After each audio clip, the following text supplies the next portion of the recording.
si Jorel.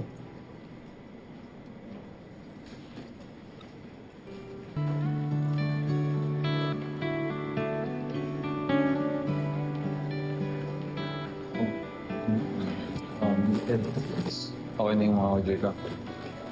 Take out lahat. Excuse me. Ikaw si Jorel Salas, di ba? Yung anak ni Mang Dolpo na taga Mindoro? Opo. Sino po sila? Kaibigan ako ni Mang Dolpo. Doon sa Mindoro. Matagal ko na nga siyang hindi nakakausap eh. Nasaan ba siya? Nasa bahay po eh. Masama yung pakiramdam. Paano niyo po pala nalamang pumupunta kami dito? Sa totoo lang, nakita ko lang talaga sa Facebook yung photo mo na nakatag siya. Gusto siya na siya makakausap ni ate. Sayang. Wala siya dito, kaya nga eto. Take out ako nung paborito niya. Okay lang kaya kung sumama kami sa iyo pa uwi? Para madalaw ko na din siya. Sige. Matutuwa yan.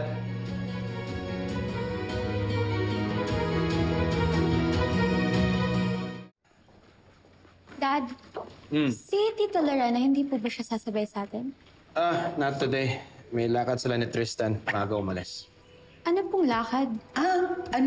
Nag-school hunting sila. Kasi babalik na yata sa pag-aaral si Tristan. That's great. In fairness, mukhang natauhan na yung mall. Well, tara na. Let's go.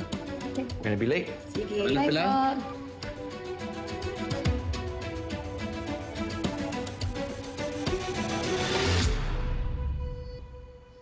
Tay! Meron akong bisita. Sino ba yan? Dito po sila. Wala naman akong inaasahan o inaantay na bisita.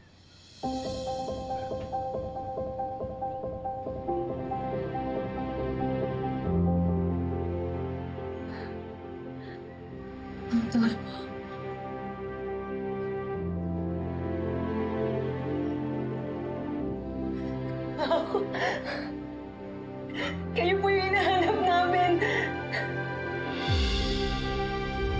Mang Dolpo, ako po si Carol. At mamadumi po yung aking kamay. Pasensya na po kayo. Pasensya na po. Sige o.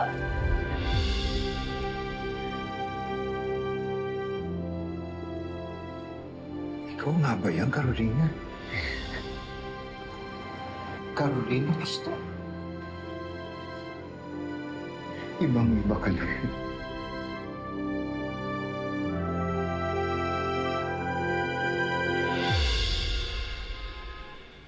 I've just had a meeting with some of the biggest influencers and I've just sealed a deal with ABM para ma-expand yung distribution ng upcoming Angel Collection ng P&L. And, that way, kahit hindi pa lumalabas yung collection, para makakreate tayo ng buzz, building anticipation and drama before it's released. Bakit mo sa akin sinasabi to? Clearly, this could have been an email. At kung magre-report ka, report to Lorena. Siya ang direct superior mo, hindi ako. Because I want you to understand na gagawin ko ang lahat, not just to restore my name and reputation in this company, but to rebuild your trust in me. Gusto ko mapagkatiwalaan niyo ako ni Lorena ulit. Maupo kayo. Bili ako ng soft drinks. Ang sabi po sa akin ni Ate Marge, kayo daw po yung makakatulong sa akin. Mang Dolpo, kailangan ko po yung tulong ninyo. Kailangan ko po ng taong makakapagsabi na hindi po ako mamamatay tao. Na hindi po ako pumatay kay Joy Santos. Totoo namang hindi ikaw pumatay kay Miss Joy. Hindi ikaw yung killer. Nandun ako nung gabing yun. Malabo ang paningin ko mo na matilim. No, please. Tanging naalala ko. Kitang-kita ko, aninag na aninag ko yung taong nakahiga sa batuhan. Tapos may nakapangibabaw sa kanya. Hindi ko lang mawari kung lalaki o babae.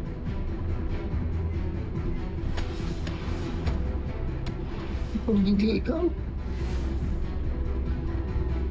Hindi ikaw kasi... Bes, sandali! Ang dilim! Carol! Teka nga, ano ba talaga nangyayari? Ano ho nangyari sa kanya? Aba, hindi ho namin alam. Nadaan na lang namin to dito. Di ba ang kasama mo, yung kaibigan mo? Posible namang ikaw yung nananakit kay Ma'am Joy. Maraming salamat. Di po ako killer. Hindi ako pumatay kay Ma'am Joy. Narinig mo yun, Tristan. Hindi ako makukulong. Hindi ako pumatay sa kanya. Wala akong ginawa sa kanya.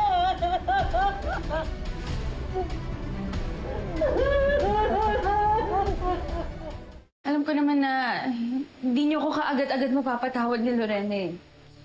I am fully aware of my sins, Beth. Kaya kahit gaano pa yun katagal, okay lang sa akin, maghihintay ako. Basta patawarin niyo lang ako. Patawarin? You want me to forgive you? Well, don't do this. Don't come into my office trying to impress me. Kung may gana kang mag-report sa akin, do it to Lorena. As I've said, siya ang boss mo, hindi ako. I'll do that soon. It's just that wala pa si Lorena, kaya dito na muna ako sa'yo. And also, Wilfred, I'm trying to bridge the gap between us. Para hindi naman tayo awkward as friends. Ronnie, we are no longer friends. Okay? Buti pa si Lorena, binigyan ako ng chance. Pero ikaw, na mismong kaibigan ko, tsaka kakilala ko na matagal. Ronnie, huwag ka nga magdrama sa akin. Come here, nagpapaawa ka pa. Sinira mo yung tiwala ko sa'yo, hindi basta-basta babalik yun. So if you have nothing more to say, please, get out of my office. Dami pang trabaho eh.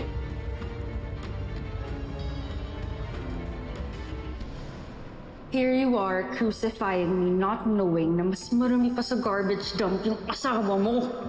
Alam mo lang, mas sisirain ni Lorena yung tiwala mo.